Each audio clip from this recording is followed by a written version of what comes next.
Wow, isang good morning ng mga busing. Ako po ay maglalaga ng saging almusal namin.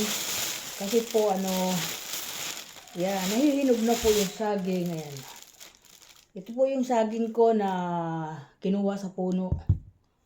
Ayan. Nahihinog na po siya. Oh. Malapit na po siyang hinog. Ayan. Marami po to. Ayan. Kaya pamimigay ko na sa aking anak. Kasi hinog na. Ayan, mga hinog na po siya. Nahinog na po. Ang dami po nito. Ayan o. Ayan mga idol. Good morning. Ayan.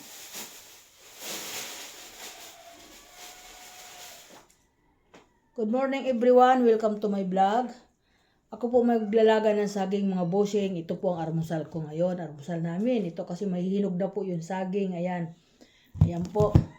Ay linggo ngayon para wala kami mabibilihan ng almusal kasi linggo walang nagtitinda diyan sa mga malapit sa amin. Kaya mabuti na lang itong saging ko na hinog na. Ayan, tapos bibigyan ko na yung anak ko kasi ayaw niya ng hilaw. Gusto niya yung hinog na saging. Sabi ko bibigyan ko na kasi gusto niya yung ganyan. Sabi ko maraming salamat sa lahat at welcome to my vlog. At ito na naman, good morning. Ayan, nahinog na po siya. Marami po ako saging dito. Naaramusalin mga kaibigan. Ayan po. Ayan. Ito po yung kinuha ko saging. Yung iba po nito, pinadala ko na po doon yung mga anak ko. Para meron silang kainin na saging. Ayan mga kaibigan, welcome to my vlog. Maraming salamat sa lahat ng mga idol. Ayan. Marami pa po dito. Ayan Marami pa po ako saging dyan. Ayan Ilalaga ko na. Para makain na. Maganda po yan sa pandayet. Yan po. Yan po yung ginagamit namin pandayet. Yung parang gagawin namin kanin. Mga bushing. Yan po yung gagawin namin para maganda po. Medyo nababawasan po yung aking timbang. Yan.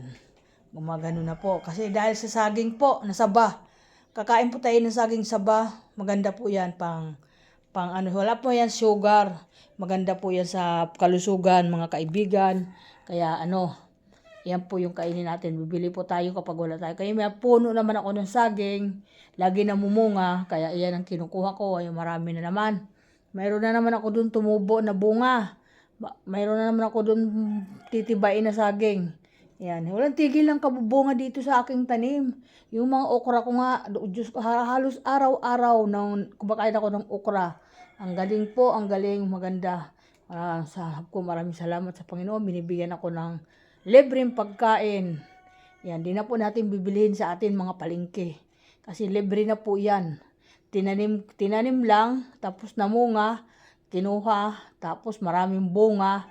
Yun po ang nangyari sa mga puno ko dito. Ang masusunod naman ang mamumunga dito sa akin, yung aking mga kamatis at mga talong, mga sili, yan po, papaya, kalamansi, yan po yung mamumunga sa akin sa susunod. Nag-uumpisa na po mamunga, maliliit pa po yung bunga niya. Thank you so much. Maraming salamat. Panalangin mo lang po tayo at tayo makaraos sa pang-araw-araw. Ay, ingat lang ang aking mga anak, mga nagbabiyahe ngayon, umaga. Thank you so much. Maraming salamat sa Panginoon sa lahat ng ibinibigay mo sa akin. Thank you. Maraming welcome. Mga ka-idol, maraming salamat. Iyan. Yan. Katatapos ko lang po maglinis ng akin doon, mga alaga. At sa aking kwarto, nilinis ko na po bago ako lumabas. Inayos ko na po mga idol, kaibigan, mga busing. Thank you so much sa inyo. Ingat po tayo lahat. I love you so much sa inyo. Welcome to my vlog. Okay po. Bye-bye po. Thank you.